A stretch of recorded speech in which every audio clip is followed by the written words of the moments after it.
Money चाहिए, method चाहिए और तीसरी चीज क्या चाहिए, माइंड चाहिए। माइंड के लिए क्या करना पड़ेगा, मेडिटेशंस वगैरह करनी पड़ेगी।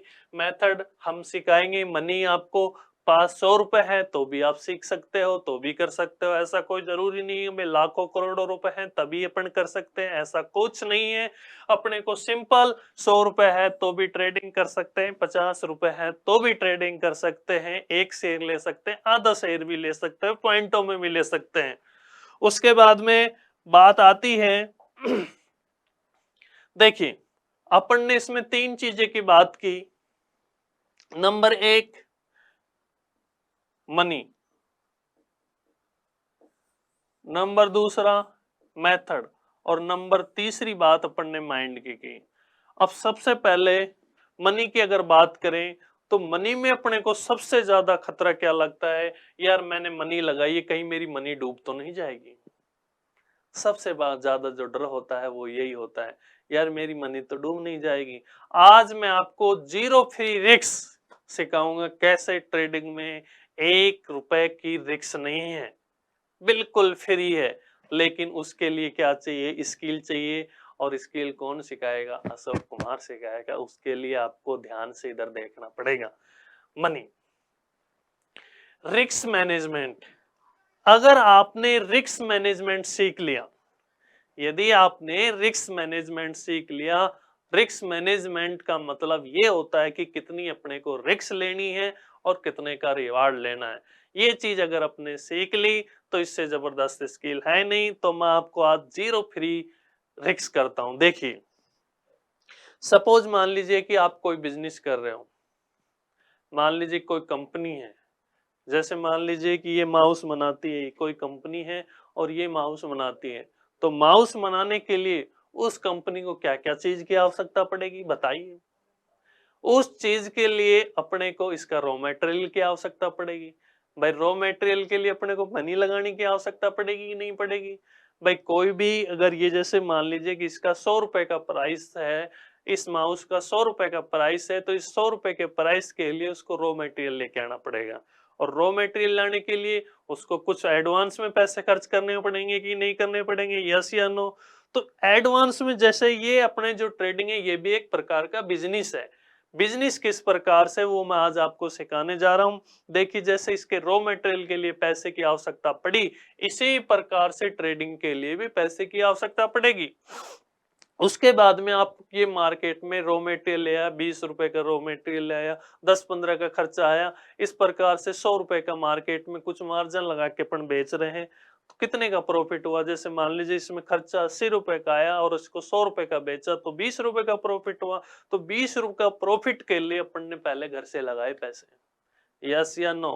तो इसमें भी इसी प्रकार से होता है। ये नहीं कि भाई अपन ने पैसे लगा दिए तो इसका मतलब ये हो गया। अरे पैसे लगाने के लिए अपन बिजनेस स्टार्ट कर रहे हैं, 1 लाख रुपए लगाए, 2 लाख रुपए लगाए, तो उसके लिए क्या कर रहे हैं अपन, बिजनेस स्टार्ट कर रहे हैं।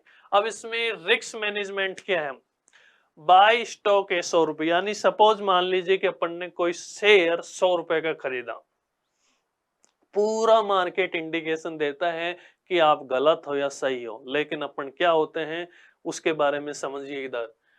रिस्क मैनेजमेंट, रिस्क मैनेजमेंट का मतलब जैसे मान लीजिए कोई भी स्टॉक अपन ने 100 रुपए का खरीदा और अपना वो स्टॉक हो गया फेल, कितने रुपए पे पहुंच गया, 90 रुपए पे। 90 रुपए पे पहुंचने के बाद में मार्केट आपको क्लियरली इंडिकेशन दे रहा है कि आप रॉन्ग हो, से यू आर रॉन्ग। मार्केट आपको क्लियरली इंडिकेशन दे रहा है कि आप गलत हो, भाई आपका 10 रुपए का नुकसान हो गया, 90 रुपए पे पहुंच गया, आप बाहर निकल जाओ। लेकिन क्या होता है, हमें तो बचपन में सिखाया जाता है कि हम तो गलत होते ही नहीं है, हम तो शेर है। तो गलत होने का मार्केट क्लियरली इंडिकेशन देता है आपको बाहर निकलने के लिए, लेकिन अपन निकलते नहीं है। स्टॉक गियर टू इन 70 रुपए, 70 रुपए पे पहुंच गया, यानी 90 पे था, फिर किस पे चला गया, 70। मार्केट आपको क्लियरली कह रहा है कि आपका शेयर जा चुका है, यानी आपको क्लियरली बोल रहा है कि आप गलत हो, लेकिन अपन मानते नहीं है, क्योंकि अपन ने को मानने वाली चीज सिखाई नहीं है। अपने को बचपन में सिखाया है कि मैं तो गलत हो ही नहीं सकता। क्यों, क्यों नहीं हो सकता भाई? तो गलत, मार्केट तेरे को क्लियरली कह रहा है कि तू गलत है, फिर भी बाहर नहीं निकलते। फिर वो स्टॉक 50 रुपए पे आ गया, फिर क्या कहता है, फिर अपन क्या कहते हैं, now you are a long term investor. फिर अपन कहते हैं नहीं नहीं, अपन बाहर नहीं निकलेंगे, अपन तो लॉन्ग टर्म इन्वेस्टमेंट यानी महीने भर का 2 महीने का ट्रेड करने वाले हैं। नीचे चला गया तो क्या हो गया, यानी अपनी आत्मा को शांति देने के लिए करते हैं। यदि वो 100 रुपए का ट्रेड लिया अपन ने, वो 90 पे ही हो गया तो ही बाहर निकल जाते, तो 100 रुपए 10 रुपए का लॉस लेके आराम से निकल जाते। कोई अच्छा ट्रेड बनता तब अपन कर लेते। देखो ट्रेडिंग करने के लिए अपने को मगरमच्छ की तरह रहना पड़ेगा।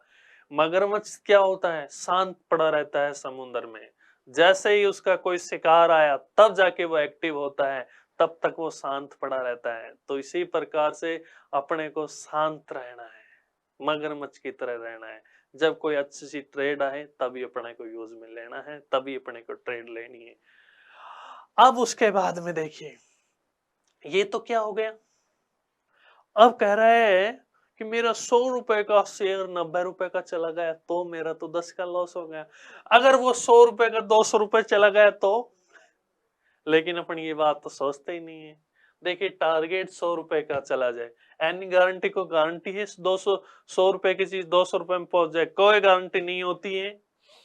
No reward is not our control. जो रिवार्ड होता है, जो प्रॉफिट होता है, वो अपने हाथ में नहीं होता, लेकिन लॉस को कंट्रोल करना अपने हाथ में होता है। लॉस 100 का 90 हुआ तो अपन बाहर निकल सकते हैं, वो 100 का 150 भी जा सकता है, 200 भी जा सकता है, 300 भी जा सकता है, वो अपने हाथ में नहीं है। ट्रेलिंग स्टॉप लॉस ऊपर लगाते चलेंगे, कितना भी जा सकता है, अपने हाथ में ही नहीं है। तो लाउडली गैस, कुछ दिमाग की बत्तियां खुली, कुछ खुले ढक्कन। किस प्रकार से ट्रेडिंग होती है? देखिए जीरो रिस्क है, कोई रिस्क ही नहीं है, लेकिन वो सीखने की स्किल पे डिपेंड करता है कि आप लोगों ने एजुकेशन कैसा लिया। यदि आपने एजुकेशन अच्छा नहीं लिया, अच्छे एजुकेशन नहीं लिया, तो आप ऐसे ही लॉस करते जाओगे, आगे नहीं बढ़ते जाओगे। अब देखिए, जेब में गांधी हो या ना हो, भाई किसी की जेब में गांधी हो या ना हो, लेकिन दिल में आंधी होना बहुत जरूरी है। ट्रेडिंग सीखने के लिए जेब में गांधी है या नहीं है, उससे कोई प्रभाव नहीं पड़ेगा। दिल में आंधी नहीं हुई तो अपन कुछ भी नहीं कर सकते। तो जेब में गांधी हो या ना हो, लेकिन दिल में क्या